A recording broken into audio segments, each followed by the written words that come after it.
Selebgram Laura Anna menjelaskan kondisinya kini setelah mengalami kecelakaan mobil yang disetiri mantan kekasihnya Gaga Muhammad pada 8 Desember 2019 lalu. Laura mengatakan ia sekarang bisa bergerak tetapi tidak bisa berjalan.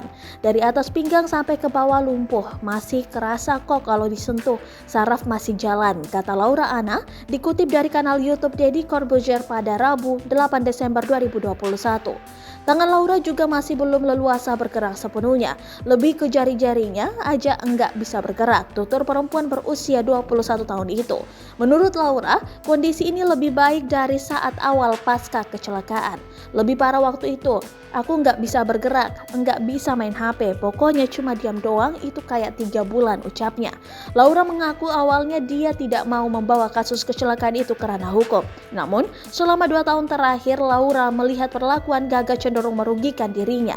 Ia juga merasa dicampakkan Gaga setelah pulang ke rumah. Laura juga baru melaporkan Gaga setelah mendapatkan bantuan dari pengacaranya, Sally, yang mau membantu secara cuma-cuma alias gratis.